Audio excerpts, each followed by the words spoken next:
rare and balanced view on politics in today's world. Based on facts, born of rationality, common sense, and logic, providing context on today's events.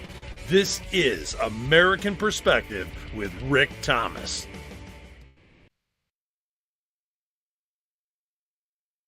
Oh, see, you guys go and get me off kilter, and I end up losing where I'm at with stuff. Ugh. Anyway, hello everyone, and welcome to American Perspective. My name is, of course, as your host, Rick. Yeah, just trying to get the last little chat brought up here so that I can see what's going on in the world. All right, well, let's go ahead and get things kicked off here. You know, the Democrats, they just ignore the hell out of the people that are, they just ignore the hell out of the people. They ignore the hell out of Americans. They ignore everything that we want, that we're trying to, we're trying to get to. And they basically ignore all of it, which is nothing really surprising, to be honest with you. Democrats don't care about what the people want. They don't care about what Americans want. All they care about is staying in power. So, that's just all they care about. They don't give a rip about Americans. They prefer illegals. They showed that at the State of the Union. They don't like Americans at all. They prefer, criminals. Yeah, they show that all the time, with their releasing everybody out and, releasing people out into the wild. There was another one that was posted on X today in terms of a criminal being released who had already been caught something like 30 times doing God knows what. And he was being released. I think it was, I'm fairly certain it was James Woods that kind of pointed that out. He's like, oh, who wants to bet that he's going to get picked back up after hurting, maiming, killing somebody? Pretty sad that they do that. It really is. All right. Well, tonight up for the Pledge of Allegiance, we have none other than G. G is standing over there in the green room, warming up his pipes, getting himself ready. Yes, he did get off the couch to get inside the green room. I know, it's amazing. It's shocking, really, that he was able to do that, or that he actually even wanted to do that, but he did. He got off the couch, got in the green room, and he's sitting there, and he's, getting things ready. So, if you are of mind, please stand. Remove your hat if you're wearing one like me. Place your hand over your heart and follow along with G as he recites the Pledge of Allegiance. I pledge allegiance to the flag of the United States of America, to the republic for which it stands, one nation, under God, indivisible, with liberty and justice for all. All right. And thank you, Sir G, for that wonderful rendition of the pledge. If you would like to hear your rendition of the pledge played here on the program, all you need to do is record yourself reciting or performing the pledge in your style. Take that audio file, video file, whatever kind of file, and attach it to an email. Send that email off to me by addressing it to fans, F-A-N-S, at AmericanPerspective.online. That's fans, F-A-N-S, at AmericanPerspective.online. And I will get you into the rotation. I've got 21. I'd like to get 26 by the end of 2026. So if you would do so, please do that and send it off to me. And if the file's too big, If the file's too big, then what you can do is you can use one of the free tiers of those online file sharing or whatever whatever you want to call them sites, whether it's Box, Dropbox, Google Drive, etc. And put the file up there, generate the link where I can go and download it. I will go ahead and do that. You can also send it to me via like Facebook Messenger or through X DMs if you got it. You also, if you follow me there, you also, if you do it on your phone, you can hit the share option, SHARE share option, and you'll be able to send it off to me at fans@americanperspective.online as well, or at least have the option to do that. Anyway, all right. So, yeah. Free Chevy says, don't forget to put stamps on that email. Yeah, it'll come back to you if you don't. Anyway, all right, let's go ahead and get to tonight's sponsor. I am wearing one of their wonderful shirts. I happen to be wearing the good old red, white, and blue. This is a men's cotton polo. But believe me, they have a bunch of others. It is none other than theflagshirt.com. That's theflagshirt, all one word, .com. You can go and check out their men's, women's, made in the USA, kids, accessories, featured brands, any kind. Oh, you know, they also have a little deals section. You can go over there. And you can also check out all of their America 250th anniversary collection. You can explore the collection there. That's theflagshirt.com. Go and check out everything. Get your patriotic butts in gear and get some gear from theflagshirt.com. And theflagshirt.com. And you can go and do that. And if you order $75 or more of their product, they will provide you with free shipping. But I know not everybody can do that. I know not everybody can spend $75 or more, or maybe doesn't even want to spend $75 or more all in one shot. So I'm going to help you out. If you head on over to flagshirt.americanperspective.online, that's flagshirt.americanperspective.online. You will be presented with a coupon code that you can copy and then paste into the promo code box at checkout at theflagshirt.com and get $5 off your order. Go to flagshirt.americanperspective.online. That's flagshirt.americanperspective.online. Get that coupon code presented to you. Copy and paste it into the promo code box at checkout at theflagshirt.com, and you'll get $5 off your order on American Perspective. Head on over to theflagshirt.com and get yourself patriotized. All right. Well, no surprise here. Senate Democrats voted to block the DHS funding bill again. So we're still in a partial DHS funding shutdown.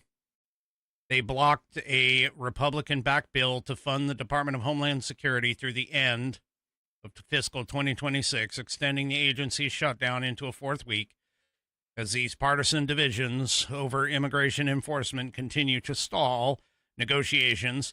The Senate vote 51-45, and that, of course, is short of the 60 votes required to advance. Every Democrat opposed the bill, no surprise there, with the exception of none other than John Fetterman himself.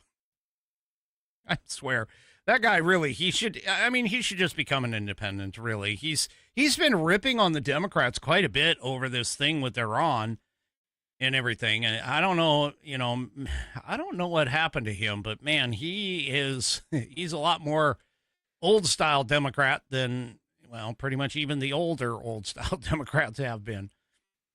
So, yeah.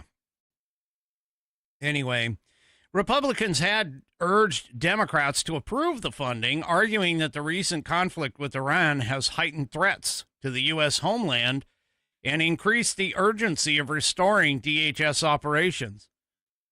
Democrats said, yeah, we don't believe you, insisting that the agency already received significant resources in a recent spending package and reiterated demands for policy changes with regards to immigration enforcement. They want to stop immigration enforcement. They don't want immigration enforcement. They don't want deportations to happen. They don't want illegal aliens deported. Now, why am I putting so much stress on that? Well, that's because Democrats are against what the American people want. How many polls have we had? How many polls have we shown that immigration enforcement is an 80-20 issue? I mean, the Wall Street Journal, along with other polls, have found that roughly 85 to 90% of Americans support Trump-type enforcement of deporting undocumented immigrants convicted of any serious crimes and sexual offenses are generally included in that category. I mean, again, we're deporting some people who have been here forever, who should have been gone, had the past administration actually enforced things the way they are supposed to do. But no, the Democrats have decided that they're going to side with illegal aliens rather than Americans. So there you go. Yep. In an election year, too, that they are trying to go. Now, here's another poll that was saying, 60% of Americans want mass deportation of all illegals.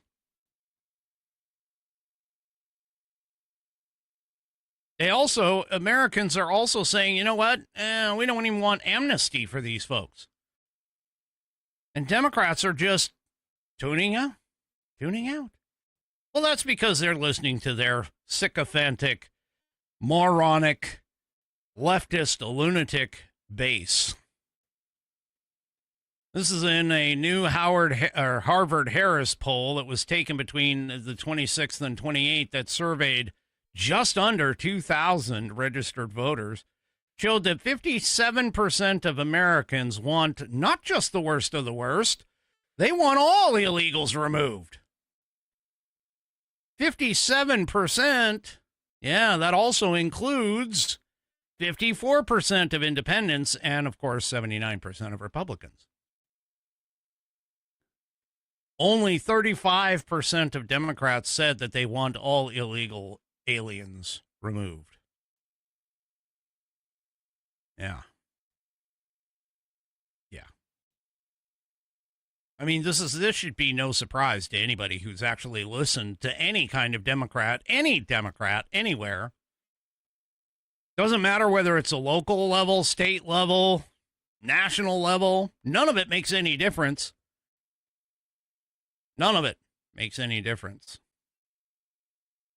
They all want these people to stay because they think that they're, and not only that, but they want them to stay. They want them to pardon my French, but suck off the government teat. They want them here to be able to keep their specialized programs and all their what I consider unconstitutional programs running. That's what they want. They want this. And they continue to challenge, these leftist idiots continue to challenge all of this immigration law, which in court, which again, this law, this immigration law, most of them harken way back to like when Bill Clinton was in office. Bill Clinton was making these choices, making these laws and everything else. Bill Clinton and Democrat Congress back then. How many times do we have to explain these people? Hey, look, these people, these leeches, let's say, are coming here and they're sucking off of our government. They're sucking off money. Like, I don't know, the $9 to $18 billion of those Somalis were able to siphon from the government in Minnesota. We talked about all of that last night, I believe. Well, one good thing about these Democrats challenging stuff in court is that they do eventually hit an intelligent judge. So you know how we've been talking about, the Democrats have been talking about, Donald Trump can't do X, whatever this is. Well, it even states in the law, the way the law is written, Congress, of course, gave away their power. In the law, they gave it away. Well, here, an appeals court has come back and has ruled that Trump actually can suspend refugee admissions. I almost said referee. I wish he some referees I'd like for him to suspend. But anyway, refugee admissions. The president froze the admission and processing of refugees in executive orders on the first day of his second term. You recall that way back when. And he has the legal authority to indefinitely suspend the admission of foreign nationals who are trying to enter the United States through its refugee resettlement program, according to a federal appeals court that ruled yesterday about this. 3-judge panel on the U.S. Court of Appeals for the Ninth Circuit. This is amazing. I don't know what happened to the Ninth Circuit Court, man. They are starting to issue, common sense solutions. I don't understand this at all, but this is in a new opinion, according to a case known to everybody as Pasito versus Trump. The panel overturned most of the injunctions that Seattle-based U.S. District Judge Jamal Whitehead issued back in February of 2025. Whitehead had blocked Trump's move to suspend the refugee resettlement program indefinitely, finding the president had gone beyond his legal authority. Really? He went beyond his legal authority? Except for the fact that, the executive order, which was put out, essentially went along with the Immigration and Naturalization, or Immigration and Nationality, Naturalization, I think is what it's called, Naturalization Act. Congress actually did give the president the power to suspend the entry of all aliens or any class of aliens. What is up with these leftists? They can't freaking read, I guess. They just can't freaking read. That's what it says. That's an actual quote from the law, that the president has the power to suspend the entry of all aliens or any class of aliens. How much more clear can it get? Yeah. Anyway, the panel itself, meaning the Ninth Circuit Court of Appeals panel, 3 judges, voted 2-1. So, yeah. Anyway. The fact that it's even the Ninth Circuit Court, that's the one that I'm actually kind of shocked at that. Whatever. Anyway, well, for anybody that's sitting there talking about, Trump's losing his favorability and all this other stuff, a new report came out that, Donald Trump's approval rating within the Republicans, okay, this is the key, within the Republicans is the highest than any other president in history. CNN's Harry Enton, he talks about it. Let's see if there's he talks this. talked about it. Well, let's see if I can get the video, because it's always better to listen it from Harry himself. Yeah, okay. Looks like we got the video here. Give me just a second. All right, let's go on over and let's listen to Harry tell us all about it. Republicans love Donald Trump more than any president's own party supporters loved him at this particular point. Just take a look here. Okay, own party supporters, 21st century presidents, own party approval about at this point in the second term. Bush was at 77%. Obama was at 77%. Look at this. 86% of Republicans approve of the job that Donald Trump is doing at this point. That is higher than either Obama or Bush had within their own party at this point. Trump's magic touch has not seen a war off yet when it comes to the Republican base. And what kind of approval are we talking about here? Okay, so we're talking about overall approval here. How about the strongly approved, not just like, but love. Okay, we're going to look at these same presidents again. Strong approval among your own party's base. What you see here is Trump is the only one who gets a majority at this point in their presidency. Obama was at 48%. Bush was at 47%. You see here Trump at 53%. Not as high as his overall approval rating, but still getting a majority of the Republican base, at least in the average of polls, to say that they still really, really, really like him. Okay. So if you're Republican, man, let me tell you, or, well, if you're a Republican, yeah. If you're a Republican, apparently you do love Donald Trump. So, I don't know, he's doing something right. This is part of the reason why he is continuing to do what he's doing. I don't think he's necessarily, I mean, he understands that he has a, what do you call it?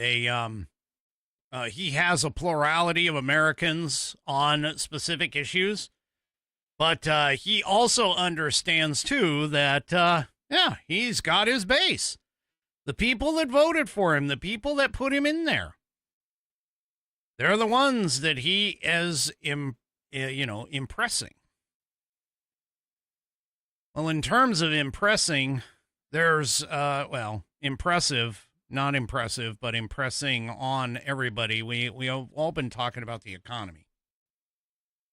And unfortunately, like I've been saying, like a lot of us have been saying, the economy is sort of in a weird situation here. This isn't your typical economy. I mean, we've got a explosive growth in a brand new technological sector, which is causing things like the stock market to appear to be really, really hot. And we have other things such as jobs reports coming out that things are kind of weird. They're a little odd. But the February jobs report came out. It missed the expectations here in the U.S. But at the same time, though, there's some details that we need to take into account because, again, these are oddities. For an example, according to the jobs report, non-farm payrolls fell by 92,000 for the month compared to the estimate of 50,000 and below the downwardly revised January total of 126,000. So we didn't lose quite as many than we did in January, but payrolls are declining. And there is a couple of revisions that have happened in December, for an example, that dropped another 17,000. But yet, there's a couple things that we need to understand here, that we need to take a look. Well, I told you about wages rising more than expected.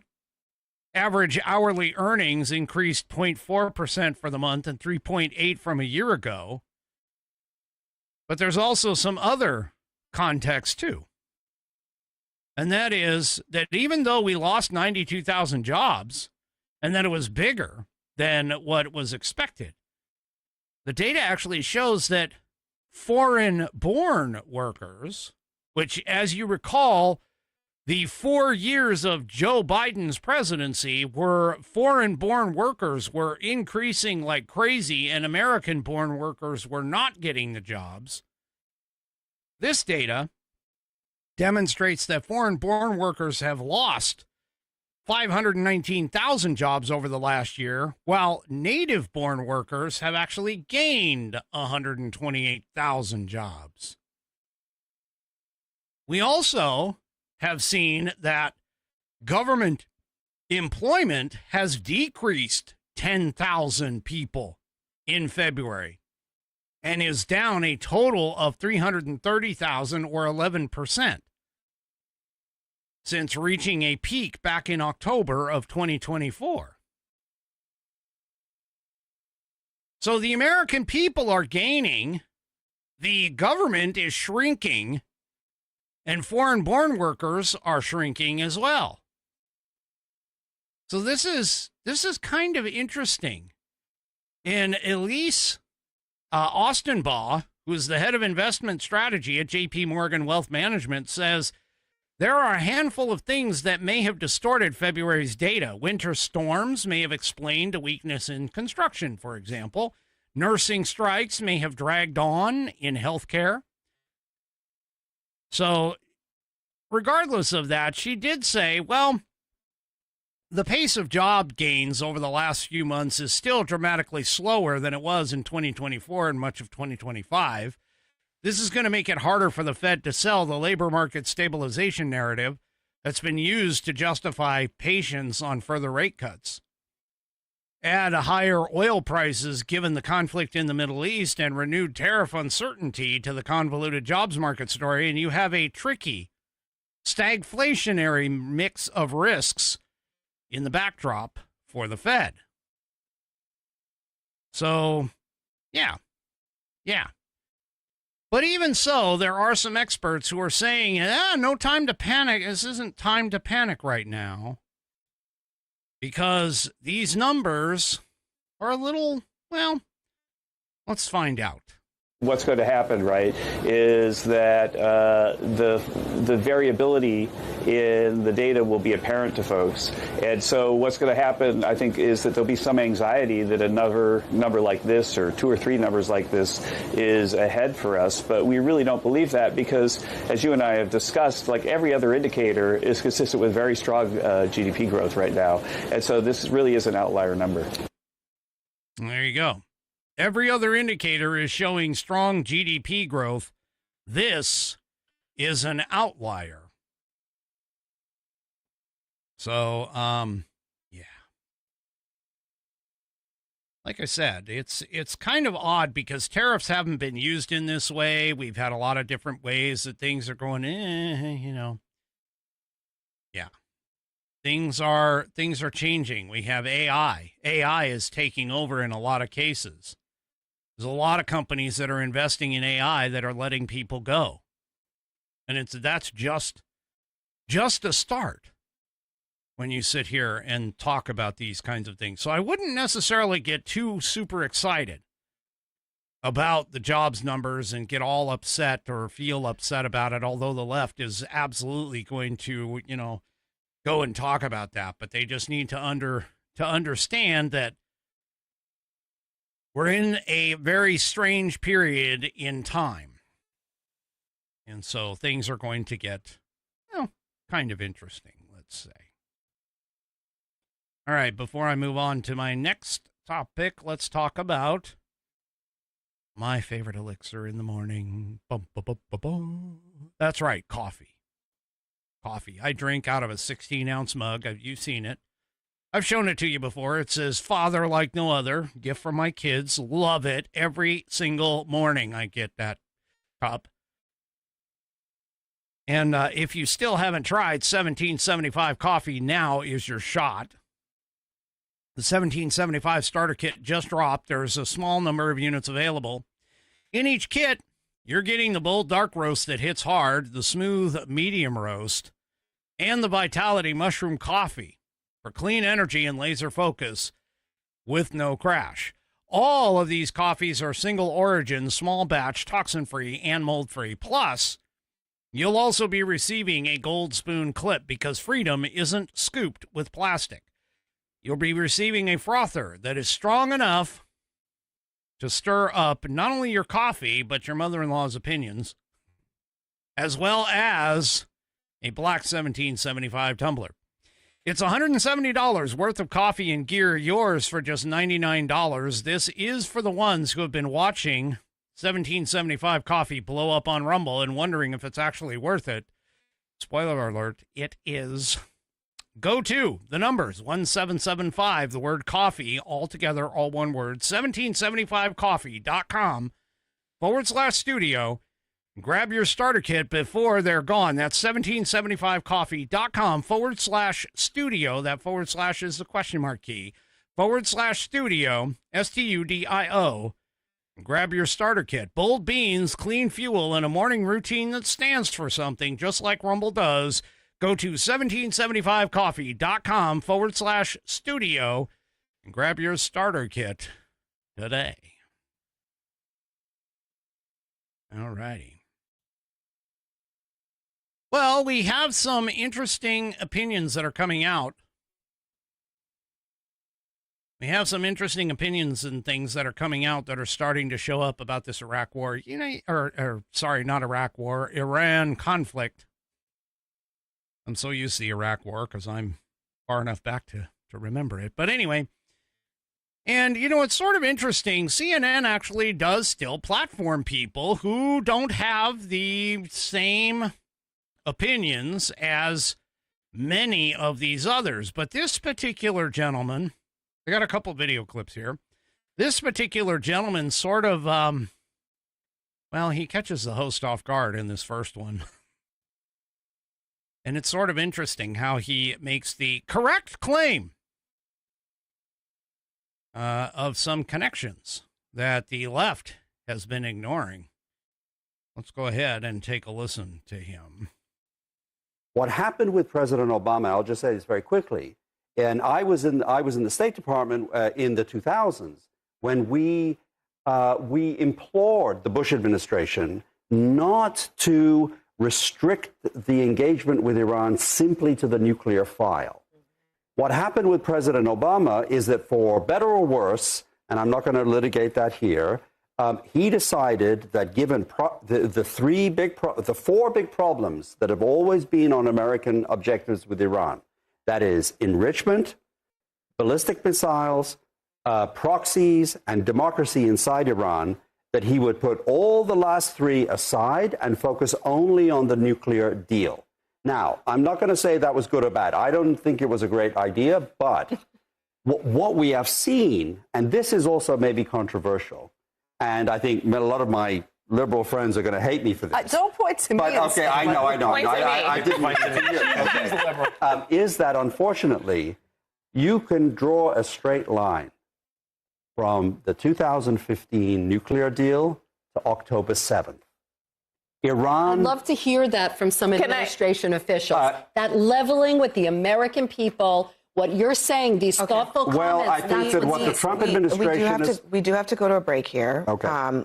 There's more on the other side, so hold your thought, because I have some follow-up questions for you about what the end game is here and now. Did you catch that? Did you catch that? This man who worked in the Bush administration and Obama, that you can draw a straight line from the 2015 nuclear deal to the October 7th attack on Israel. The worst attack on the Jews since the Holocaust. I mean, what? What?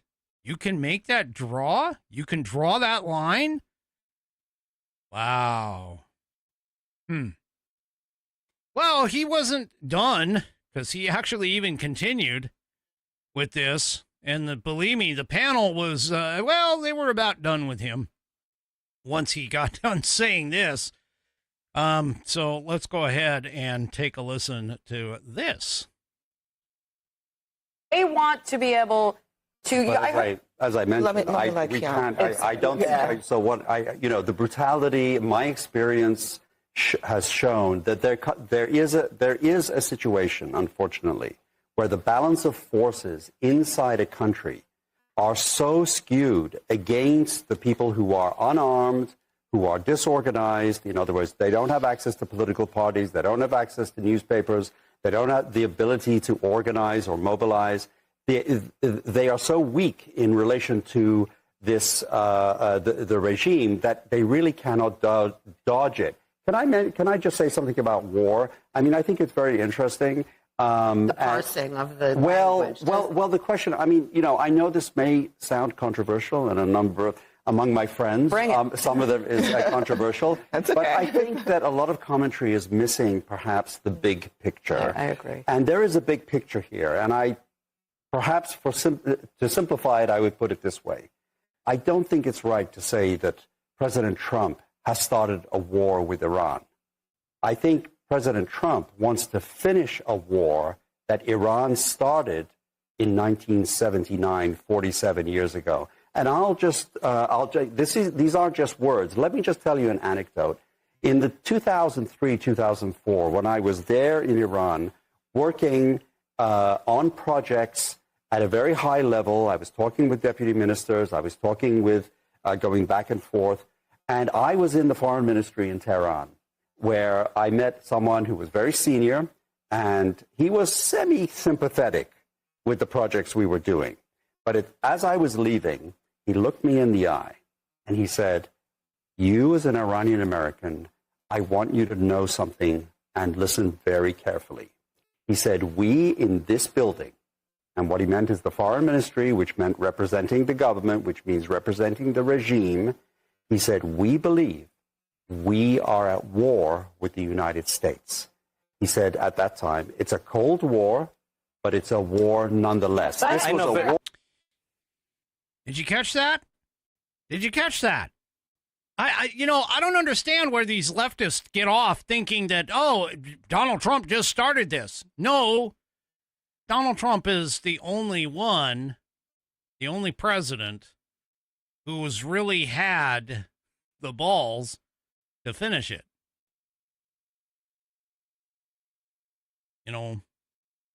Started back in 1979.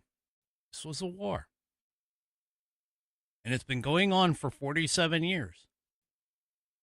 Donald Trump is now taking the fight to them, and hopefully, by the end of this, ending it. Now, I could sit here and let you listen to the rest of that video, but believe me, it's a bunch of cackling and everything else, and you're not going to hear it. It's the leftists got all upset and everything about it.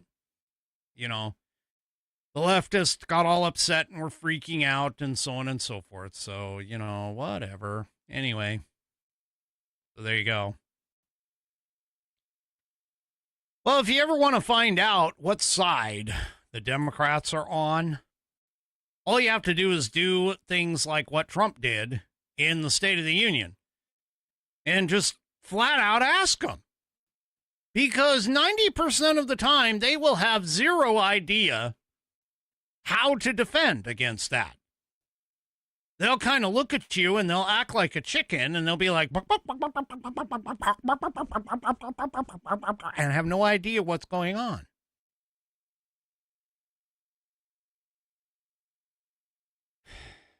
Anyway,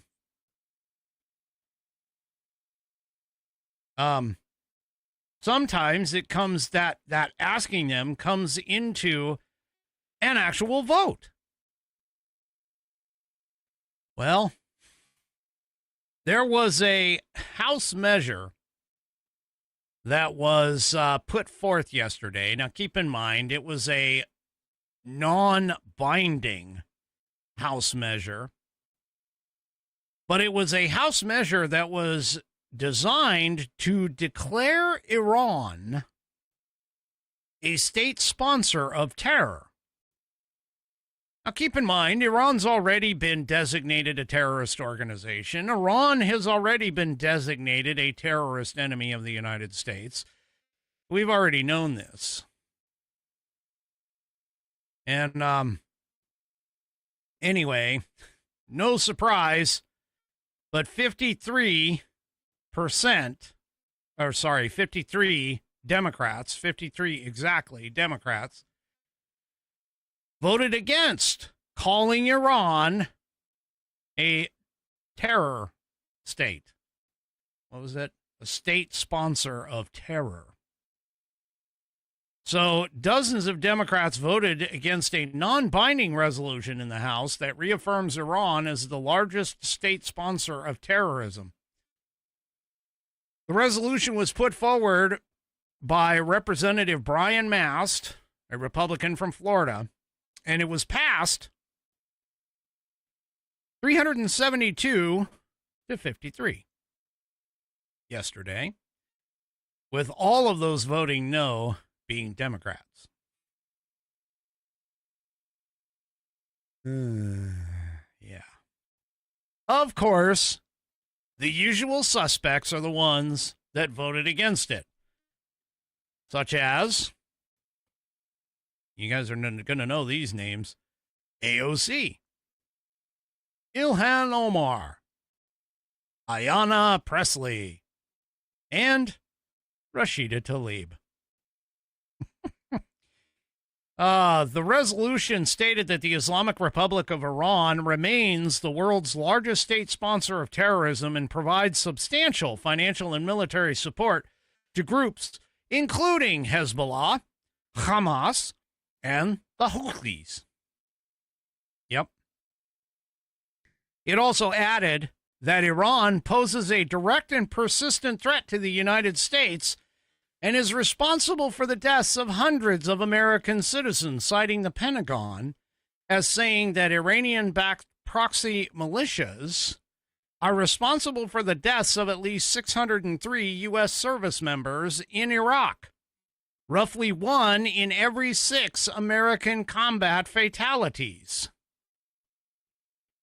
It also, the resolution also stated, according to the head of the International Atomic Energy Agency, Iran has amassed a large stockpile of enriched uranium and continues to block access to undeclared sites in Iran affiliated with their big, ambitious nuclear weapons program. So, in other words, what the House just did is they outlined all of the reasons why President Trump went in and attacked and basically joined Israel in the attack of Iran. Now, the resolution concludes by saying that the House of Representatives declares it is the policy of the United States that Iran continues to be the largest state sponsor of terrorism. Yeah. Now, of course, California Democratic Representative Latifah Simon, she voted no, and she claimed that the resolution contains inaccuracies and is designed to justify the president's actions in Iran. You think? Yeah. Yep. Yeah. Anyway. She continued and says, Republicans in Congress are not only surrendering their constitutional duties, by the way, they have none here. Anyway, she continued and said, they are also playing politics with the resolution reaffirming Iran as a leading state sponsor of terrorism, which it is, because she followed that up with, that is already U.S. policy. Well, then why would you vote no? It's already U.S. policy, you dumbass. What the hell? Anyway. How stupid is this? Yeah. Anyway.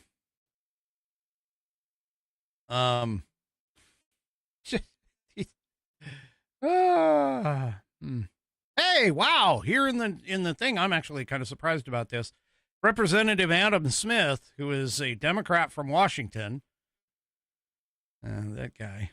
Anyway, he voted in favor of the resolution and said, I agree with the principal assertion of this resolution that Iran is a bad actor. No kidding. Anyway, there's a full list in this article, by the way, for everybody that if you want to look and see who voted no, that should be the list of people that need to get voted out next time coming around. Oh, of course, buddy Al Green is there. Pramila Jayapal. Yep, I expected to see her ass. Let's see, who else? Oh, what is his name? Tom McBride? I mean, Sarah McBride? Yeah. Yep. LaMonica McIver. Let's see, who else? People might know. Who else is there? Oh, well. Maxine Waters. That's, of course. Yeah. They love them. Well, speaking of leftists that love terrorists, you know the guy who got elected mayor of New York City? You know, Ma'am Danny. Well, Ma'am Danny claims that he condemns Hamas. But yet, according to the Daily Wire, his wife's Instagram demonstrates nope. They really don't. Not like, yeah. Apparently, his wife's Instagram's likes demonstrate that, you know, obviously clicking heart buttons on the images of things like the very bulldozers that were used to breach the Israeli border and terrorists parading around in captured IDF vehicles seems to be where she has spent her time. So, she is a Syrian-American artist, and she uses her personal Instagram account to like multiple posts that actively cheered on the barbaric Hamas attack of October 7th. A revelation from the outlet called Jewish Insider pulls back the curtain on the moderate facade that the Mamdani people have tried to carefully construct. While the mayor now claims to unequivocally condemn Hamas, his wife was busy clicking heart buttons on images of the very bulldozers used to breach the Israeli border and terrorists parading around in captured IDF vehicles. One post shared an organization called the Slow Factory, framed the slaughter of 1,200 people as merely breaking the walls of apartheid. Yeah. People, I am telling you, these people, they don't understand what's going on with this stuff. They really don't. They refuse to see the truth about stuff like this, about people like this idiot. Yeah. So, by the way, when pressed for comment, she went silent. The mayor's office, meanwhile, retreated into a practiced defensive shell, issuing a canned statement reiterating Mamdani's consistent condemnation of Hamas. They notably refused to address whether the mayor shares a dinner table with someone who views the worst massacre of Jews since the Holocaust as a moment of collective liberation. Yeah. So keep in mind, too, that this guy, and again, you know, the sad thing about this is that the American people, the vast majority of the American people, have memories the size of gnats. They essentially don't recall anything past, well, I would say, even in the last 3 months of things happening. And it's obvious. The way that you vote, the way that, I mean, it's uncanny. The fact that you can go and have all of these, quote, October surprises on all of these candidates. And by that, I mean the October surprise, for those that don't really understand the term, is when you're coming around to the election, because the election is the first part in November. And usually the dirtiest of the dirty pools starts coming out in October. Like all of the juiciest little details about somebody. For an example, Eric Fartswell, you know, his relationship with Fang Fang, him banging Fang Fanging, would be considered like an October surprise. So, yeah.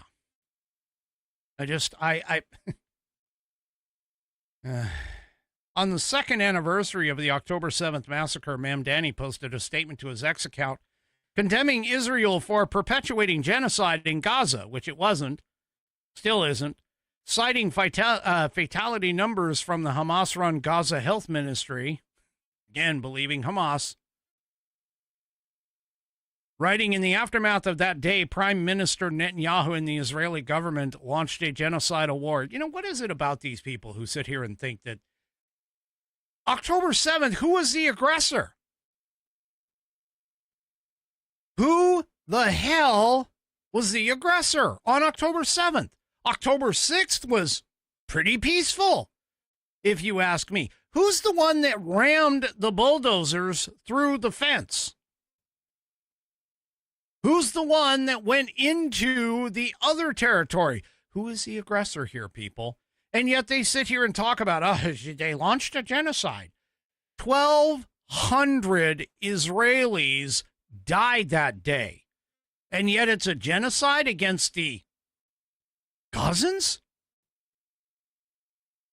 I don't understand that. Their thought processes are backwards and upside down and turned around and whatever else.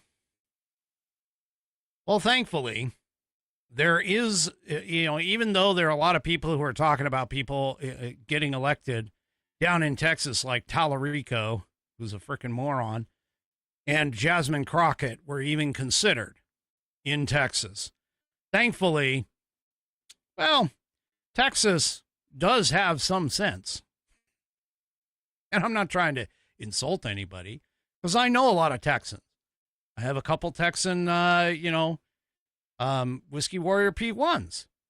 But I got to tell you, it's kind of interesting. Why are we even having votes on this? Apparently, there was a vote on banning Islamic law. Now, I'm just sitting here telling, and by the way, this was on the ballot for Texas Republicans. Now, honestly, that should be just an automatic no-brainer. Sharia law is incompatible with the Constitution of the United States. End of story. It never should even be talked about. But when it does come up, this is the kind of, well, it should end up being 100%. But for some reason, even in Texas, it failed. But there's 5% of Texans who are saying that they don't want to ban Islamic Sharia law. Where the hell are these people coming from? Folks, there should be only one law in the United States, and that is the United States Constitution. That's it. There's nothing else. I don't understand that. Now, here is the results. So, Republican primary voters across Texas overwhelmingly supported a ballot proposition calling for the prohibition of Sharia law, according to unofficial results from the March 2026 primary election. Proposition 10 asked voters whether Texas should prohibit the use of Sharia law. Again, why should this even be on the ballot? I'm just saying, why should it even be on the ballot? But what's worse is that it only failed in a 95% to 5%. There's 104,290 people in Texas, according to these numbers, that don't think that Sharia law should be banned.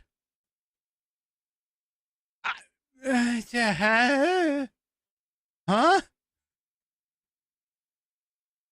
Now, of course, the article that I'm reading from in the front page news, they were all like, hey, you know what? Oh, this is a significant number. It was nearly 2 million. You know what? That's fine. Okay, I applaud that. But it really shouldn't even be that many. The whole thing, it should have been, yes, 100%. We're in a bit of a culture clash here, people. We're in a war of culture. Because as of right now, in assuming that these just over 104,000 no votes are not all Muslims themselves, that means that there are people in this country, there are people, in this particular case, in the state of Texas, who are basically saying, oh, yeah, through Sharia law. Hell, I probably, I'm going to throw this out there. I'm guessing that 104,000 plus have absolutely no idea what Sharia law actually is. They probably have no idea. Either that or those 104,000 plus listen to Tucker Carlson. Because apparently Tucker Carlson in recent months, now I don't listen to the asshole personally, but Tucker Carlson has praised Sharia Islamic law and claimed that opponents of Islam are bigots.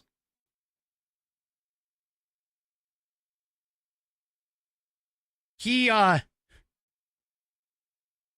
at AmFest and he's like, attacking millions of Americans because they're Muslims, it's disgusting, and I'm a Christian. I know there's an effort to claim I'm a secret jihadi. I'm not. You should not attack on those grounds. And you're seeing that from Republicans. What the hell are you doing? Well, pretty simple. We're protecting America, Tucker. I mean, it's not bigotry to call out the fact of what's going on. Now, what's weird is that in the process, Tucker, who was supposed to be one of Charlie Kirk's best friends, he rejected Charlie Kirk's warning that Islam is the sword of the left and is using to slit the throat of America. Tucker argued, I don't know anyone in the United States in the last 24 years who's been killed by radical Islam.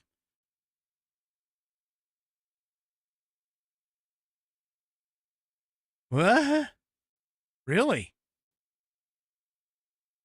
Yeah, well, Tucker needs to go back to school and realize that he's on the wrong side of this. This is just another reason not to listen to Tucker Carlson, Nick Fuentes, frickin' Candace Cameron, or Candace Owens, not Candace Cameron, Candace Owens, any of those people.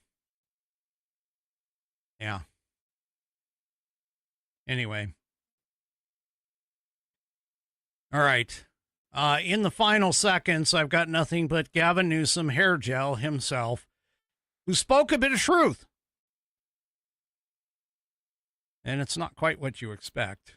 But here, take a listen.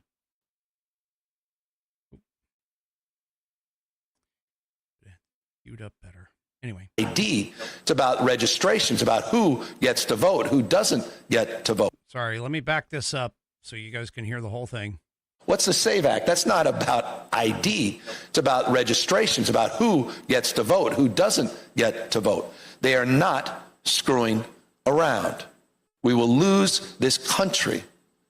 But first, we cannot lose our minds over this shock and awe. What's the SAVE Act? Okay. So, yeah, actually, New Scum, you will lose the country by bringing in the SAVE Act. It's called the Democrats will lose the country if the SAVE Act goes into effect, as it should. Yeah. He doesn't mean we as Americans lose this country, although he is actually right about that. If the SAVE Act is not passed, we're already on our way to losing the country. But, yeah, SAVE Act should be passed, and I don't know why.